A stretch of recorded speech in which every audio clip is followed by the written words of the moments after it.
Welcome to Destiny Quest, The Heart of Fire, part 3, I think, where we do the quest for Crow Rock.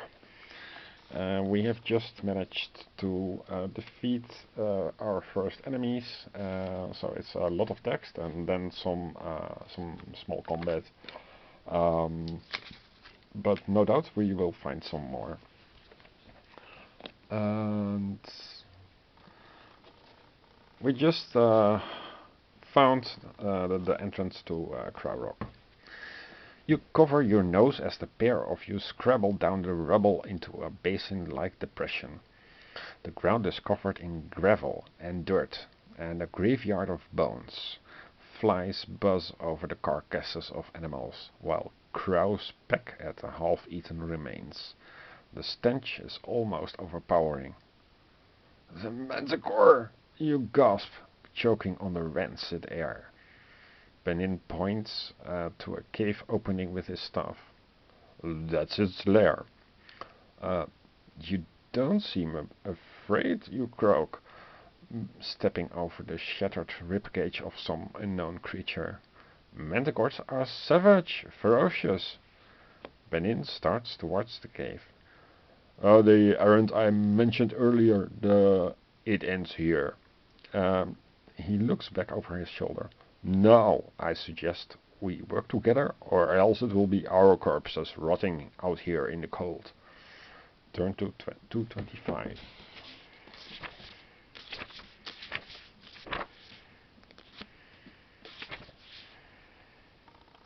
So you see it has pages, page numbers, but 183, 185, etc. But you don't use them.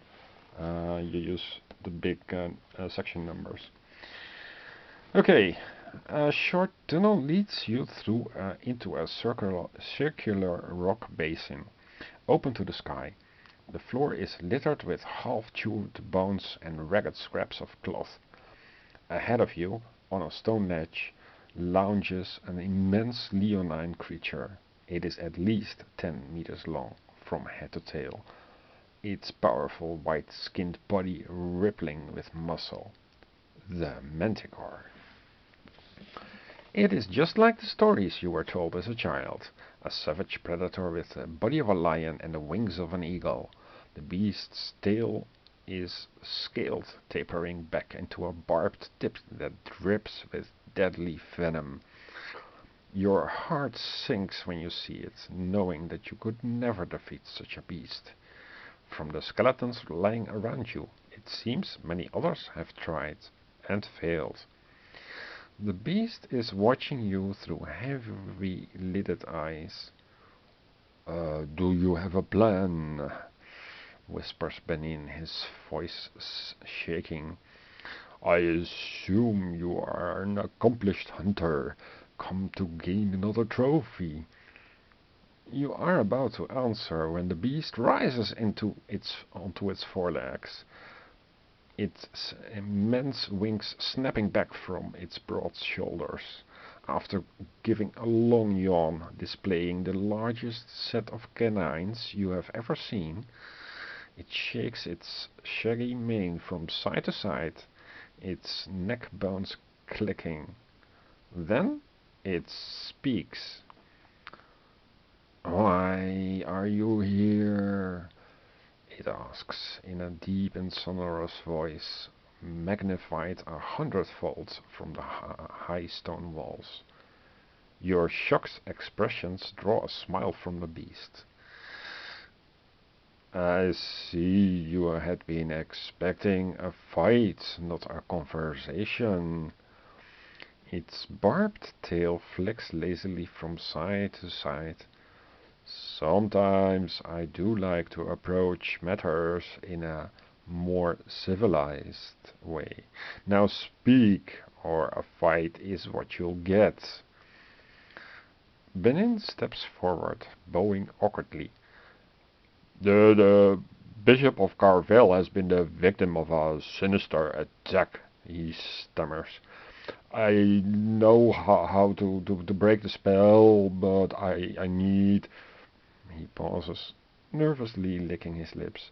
I need your blood to break the curse. It takes a moment for the priest's words to sink in.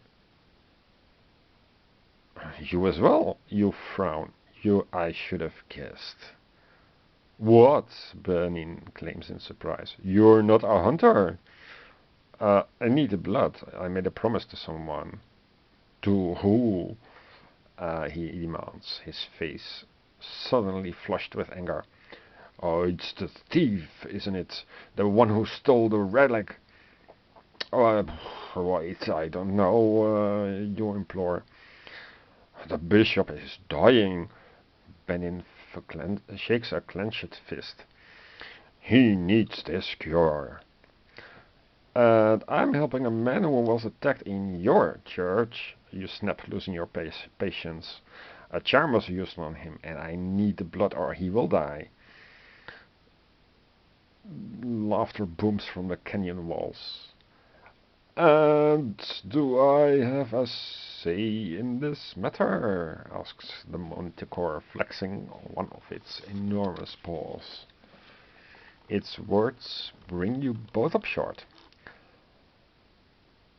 Then speak, great one, says Benin, bowing once again.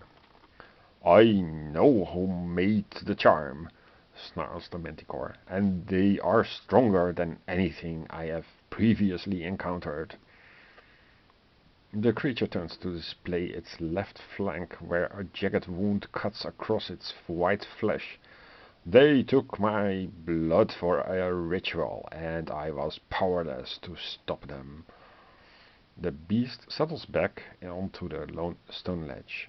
But you too do not have such power, so I will offer you a choice instead.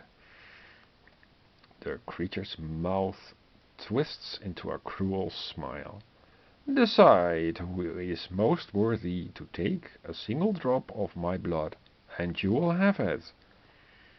You are about to protest when Benin spins to face you. I must have it, he demands. The bishop must live. Will you argue that you need the blood? Challenge Benin to defend his claim. Convince Benin to help you defeat the Manticore. Oh my. 280. Okay, I decided to try to convince Benin to help me defeat the Manticore. 280.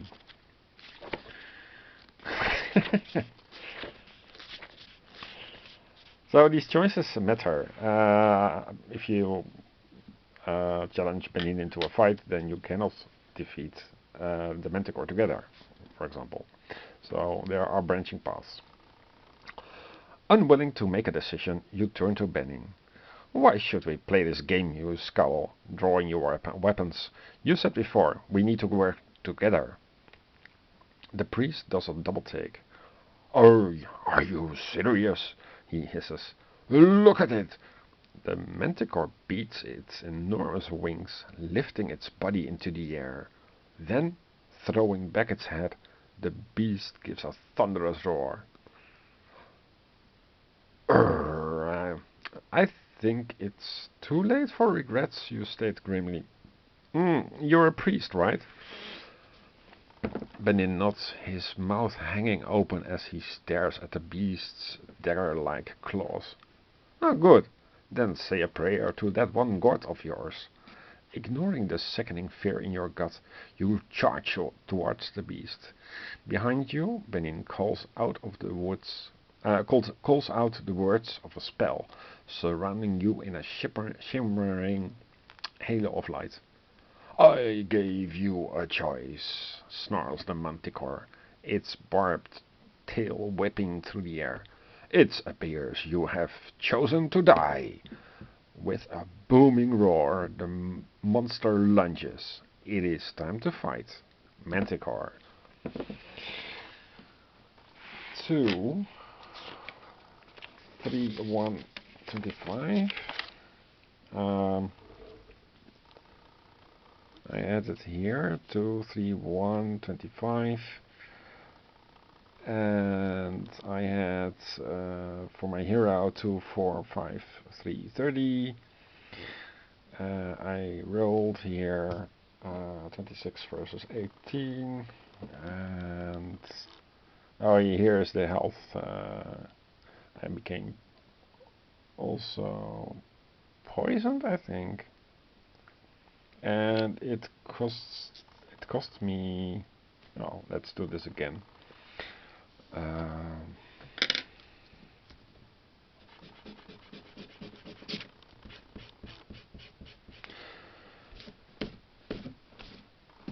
So this is more like a mini boss.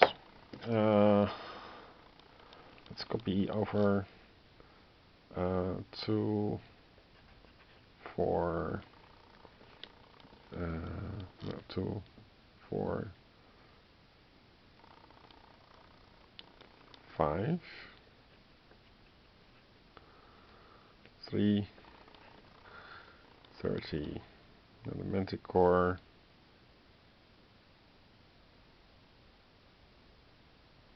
Oh no. So this is magic and this is health. So the health of the Manticore is 25. Its armor is 1. Its brawn is 3. And its speed is 2. It doesn't have magic. So at a glance you can see that you should be able to win unless you roll very badly. However, you also have hero speed, brawn and magic raised by 1 for the duration of the combat, so that's included in the 2, 4, 5, 3. After this combat they return to their normal values. There's also Holy Healer. If your health drops to 8 or less, Banyan heals you back to full health and removes any venom that you are currently inflicted with. This ability can only be used once. So what about the venom? Once you take damage from the Manticore, you must lose 2 health at the end of every combat round.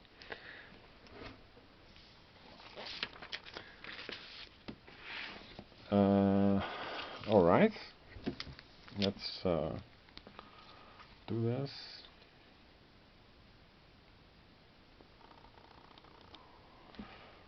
So, round 1, the enemy, 2d6, 10, plus 2 is 12. 2d6 for me, 10 plus 2 is 12. Then nothing happens, because there are no end of turn events. So this round 2. 2d6, 6 plus 2 is 8. And also 8, but plus 2 is 10. This means that I gain initiative. So I do damage. 1d6, 4. With my brawn, plus 4 is 8. Minus the armor of the Manticore is 7. The 25 minus 7 is I think 18.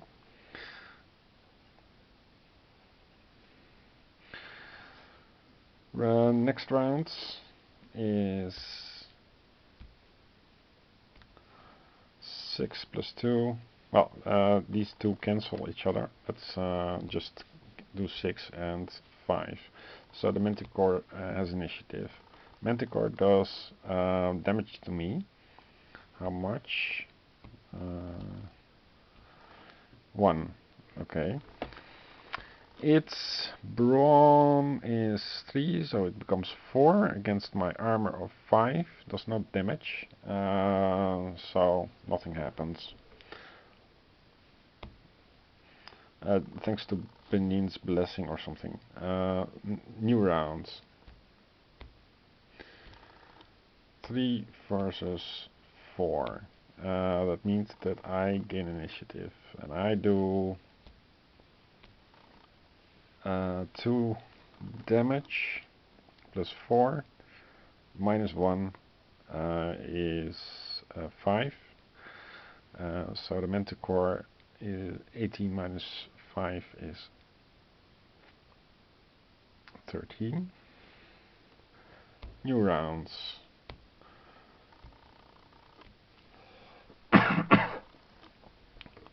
6 for the Manticore and 6 for me.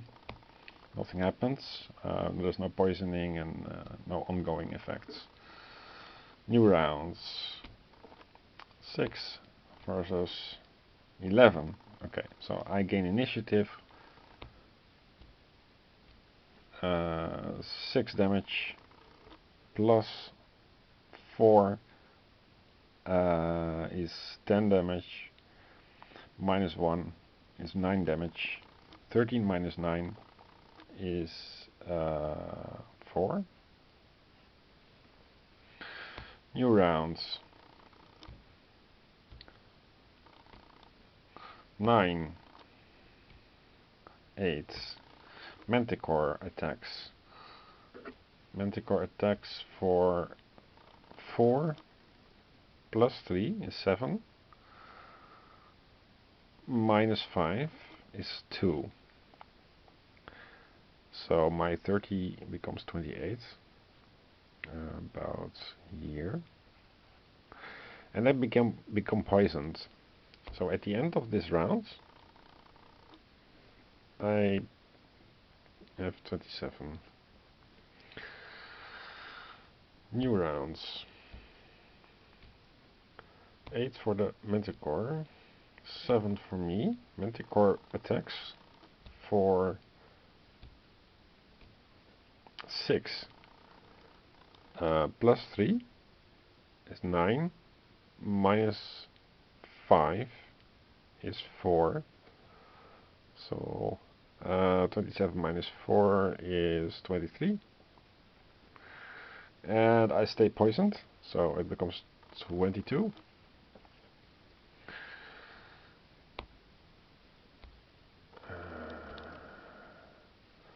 4 versus 5 means heroes does attack.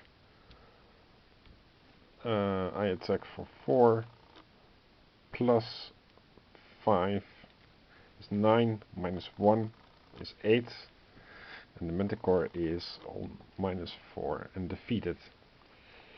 At the end of combat rounds, the poison effects stop.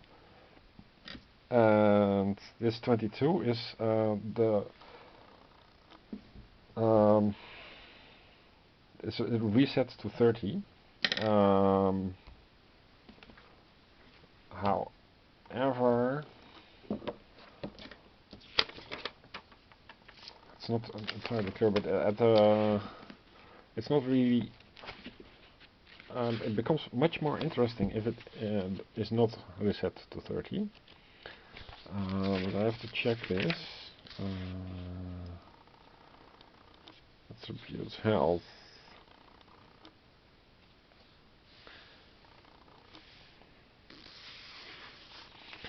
Equipment boxes, special abilities, goals, custom monsters, spin skanks, legendary monsters, town villages, upgrading equipment, replacing combat sequence. This is what I did. Example for combat. It's very good to once you have defeated an enemy, your hero's health and any other attributes that may have been affected by special attacks or abilities are immediately restored back to their normal values, unless otherwise stated in the text. So you return back to health 30, and these abilities are these abilities, so they all cancel. So it was not necessary for Benin to heal me when my health would drop to 8 or less. I think in the first battle I did have to call on Benin. So we go to 292. We have defeated a Manticore. Okay. Somehow you are able to stay one step ahead of the beast's attacks, dodging its flailing claws and whip-like tail. A lucky blow from your weapon forces the Manticore back against the canyon walls, where its wings catch on the jagged rocks. For a moment it struggles to right itself, and a moment is all you need to drive your weapon home, ending the beast's life. Exhausted, you step away from the Manticore's body, watching as its black lifeblood trickles into the pits and crevices of stone. You remove Anna's vial from around your neck and collect a sample of the blood. Benin does likewise, using a small gourd. With your grisly task complete, you eye each other warily. "I'm sorry," says Benin at last. "To the one God every life is sacred. I should not have chosen to judge you." He glances down at the corpse of the beast. "I had hoped for a different outcome to this, but what is done is done." Searching the Manticore's cave, you find 10 gold crowns and the following items which you may take. Goblin bones, Manticore's tooth, and white mane. You can all take them. I did take the goblin bones, I think.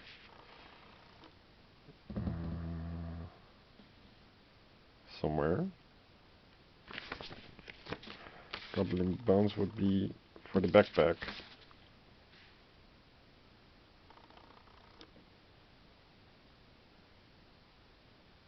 I didn't. Maybe I put it here and...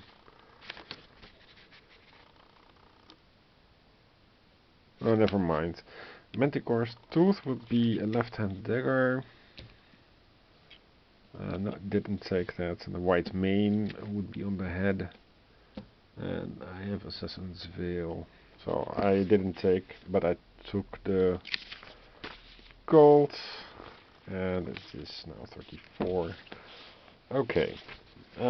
Together you leave Crow Rock and return to Carvel. It is midday when you finally reach Anna's apothecary. You fear that it may already be too late to save her patient's life. Record the word prevail on your hero sheet. Then turn to 329. Oh, we have here prevail. 329.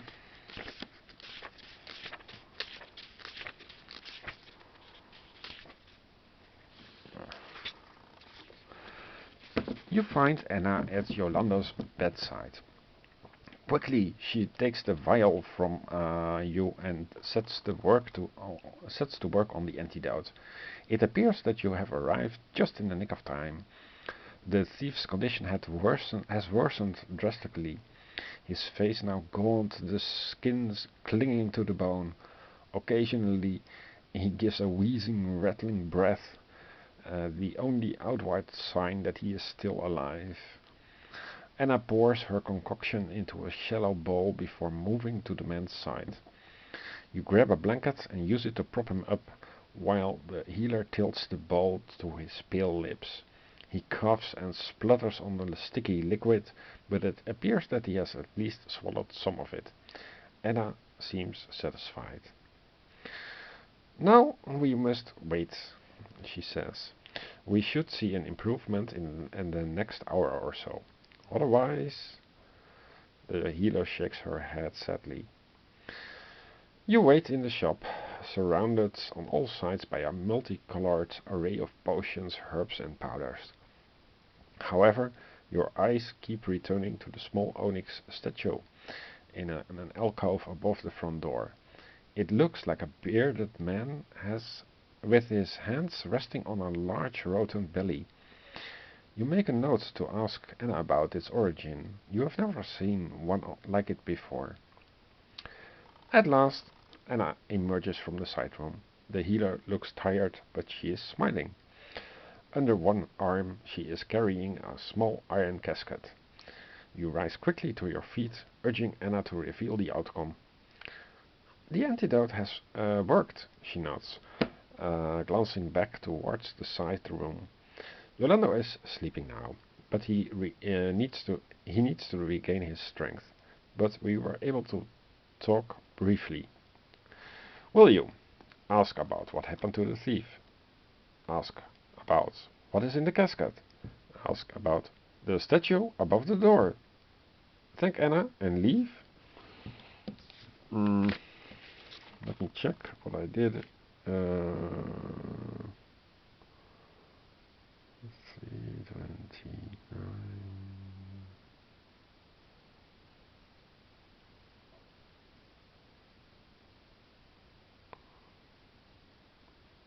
Also, it will be 54, 26, 98.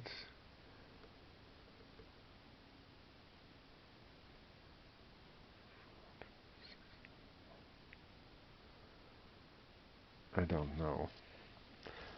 Oh, let's ask about the statue above the door, 98.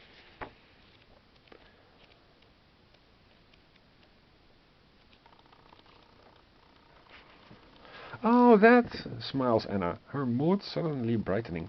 It's Dwarven, a household spirit. It's meant to bring good luck and prosperity. She takes it down from the shelf, turning it over in her hands. A traveler gave it to me. I have done some research since. Apparently they're always crafted in twos. Somewhere there is the twin of this one. I would so dearly like to have the set.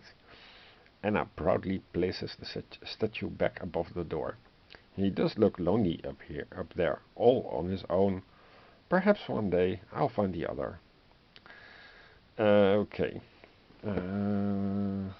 What is in the casket? 26.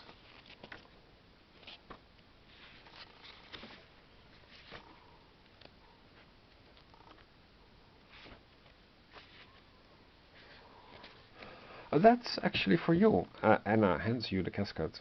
It is Yolando's, and he asked me to give it to you as a thank you for saving his life.